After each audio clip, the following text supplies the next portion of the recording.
Hi, I'm Seraflor, and welcome to yet another video. Honkai Star Rail patch 3.6 is right around the corner, so let's recap what happened in patch 3.5 and predict what will happen in 3.6. Let's get started. Patch 3.5 takes us back to the beginning of time with Cyrene, who revealed to us that she was the Memo Sprite Mem the entire time. Or rather, she feels like she's more like Mem than Cyrene. We decide to contact Herta and Screwlum in order to get them up to speed on current events, and find a way to counter Lygus and prevent the awakening of the Lord Ravager Iron 2. Herta and Screwlum explain that in order to restrict Lygus, the Administrator, they would need an advanced autonomous protocol, aka the Core Flame of Law. The Trailblazer and Cyrene agreed to travel to meet Saridra before Law falls into Lygus' hands. As we prepare for our journey to meet Saridra, Lygus contacts the Trailblazer and sends us to a place called the Examyth, the boundary between the real world and Amphorius. Lygus explains that Iron Tomb's completion is inevitable, and that the Trailblazer should stop interfering. And if the Trailblazer agrees, Lygus would tell them the secrets of the Stellaron within them. The Trailblazer refuses, and Lygus declares negotiations have broken down, and returns the Trailblazer back to ID Zelicii. Cyrene and the Trailblazer travel to the moment in time before the Core Flame of Law was returned, and were met with Saridra preparing to execute a priest over the prophecy, to which Hycealans mentions a deliverer from beyond the sky. With the prophecy being radically different, the Trailblazer and Cyrene suspect something is going on, but follow along with Saridra.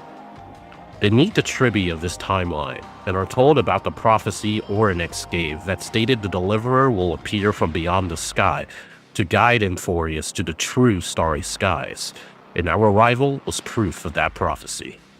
The two meet Saridra, and feel like she is hiding something from us. So you decide to have a meeting with Herta and Screwlum in secret, and there we confirm that Lygus in this timeline and has a connection to the Genius Society.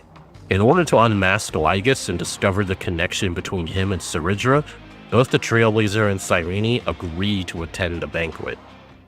At the banquet, we are forced to surrender the chronocognitive anchor, and Cyrene suggests that Saridra is aware of our conversation with Herta and is plotting something. We play along with Saridra's schemes, and then we meet Hycealans at the banquet. Hycealans expresses her distrust of Lygus, and asks the Trailblazer and Cyrene to investigate him and Saridra. With a cup of divine blood of Fagusa, we were able to identify and eavesdrop on Saridra in the crowd. Lygus tells Saridra that once the Core Flame of Law is returned, he will overwrite the old laws of Amphorius and merge the world with the Black Tide. But first, Lygus wanted Saridra to hand over the Trailblazer, to which Saridra acquiesced. After Saridra dispels the illusion, she declares and brands Hycealans a traitor for attempting to steal the Core Flame of Law along with us. Cyrene tells the Trailblazer to try and convince Saridra with words to stay her hand, but it fails. It was then that Lygus reappeared, revealing that Saridra was going to imprison the Trailblazer in order to protect them, especially after she used the anchor to speak with Herta. But Lygus catches on and seals the Trailblazer away in the Examyth, now unable to interact with Amphorius. Time moves differently in the Examyth. Seconds there were days in Amphorius, and it took the power of remembrance for the Trailblazer to at least escape the Examyth. They find March 7th waiting for them, but something about her wasn't right. She guides the Trailblazer to the entrance to Amphorius, but her deception is realized, and she was actually a memo keeper under the guise of March 7th. More memo keepers appear and offer the Trailblazer to send them back to Amphorius, in exchange for gaining the starting point of Amphorius' memory in order to rebuild it. This, however, was dashed when a mysterious Evernight appeared and offered to help the Trailblazer without conditions. She hands the Trailblazer Kefali's Core Flame and sends them to Akama in the future. It is there, 1,000 years after their disappearance, that the Trailblazer learned what happened in this timeline. The Christos heirs banded together as Lygus sent his armies after them, and throughout the centuries, they planned a way to seal him away for good, each cost heavier than the last, until the Trailblazer finally returned. Lygus wasn't fully sealed, and was now waiting for them at the Vortex of Genesis, being kept hidden by Hycelens for the final battle. After spending time walking through Hycelens' memories and watching her struggle against Nihility, with the knowledge that Amphorius is just a simulation, we confront Lygus at long last. In the Vortex of Genesis, after reuniting with Hycelens, Lygus tells us that killing him is meaningless, as his consciousness is in the exomyth. He tells the Trailblazer that 1,000 years ago in Amphorius' time, he came face to face with Herta and Skrulin. He summarizes what we already know about Amphorius, but he also reveals that he is the creator of Nous, the Erudition, making Lygus' identity that of Xander I Kuwabara, the founder of the Genius Society. Through complex equations, he split his consciousness across 9 bodies, with Lygus being one such body.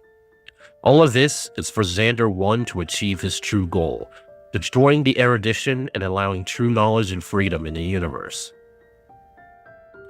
He tells the Trailblazer and Hycelens that this is the only way for the universe to become a place of true unpredictability, a place where chaos and randomness can be freely expressed without a cold machine extrapolating every outcome. However, Hycelens and the Trailblazer naturally reject his goals, and thus we face off against Lygus in this battle. We seemingly won this battle. However, as Lygus is the administrator of Amphorius, he cannot truly be defeated, and unleashes a powerful attack against the Trailblazer and Hycelens. Back in the past, the geniuses in Cyrene plan a way to defeat Lygus, and the plan involved overloading his inspiration circuit with the power of remembrance. Remember, Lygus is an artificial, mechanical being, and is prone to corruption. However, this will cost Cyrene a great deal, as she exists as a mimetic entity who needs the Trailblazer to remember her in order to exist. Despite this risk, she goes along with Herta and Skrulin's plan. Cyrene explains the plan to the Trailblazer, and together they force Lygus to the negotiation table in the Exomyth, where Herta and Skrulin awaited him. We return the Core Flame to the Vortex of Genesis, and Era Nova is reversed yet again. Meanwhile, we learn that Cyrene tried to convince Saridra to surrender the Core Flame of Law through showing her our journey, and if she couldn't gain the Core Flame of Law, she could at least convince Saridra to reconsider her conquest of the stars. Saridra didn't surrender the Core Flame, but she did rewrite the laws of Amphorius. The details remain unknown as of now. 3.5 ends with Lygus warning the geniuses that the Remembrance is going to make their move and seize the battlefield. And we get a scene between Evernight and Dan Heng. Evernight explains that she's the March 7th that regained her memories. This was more comprehensive than I would have liked, but 3.5 was huge and the story was told so poorly that I felt like I had to be more thorough than usual.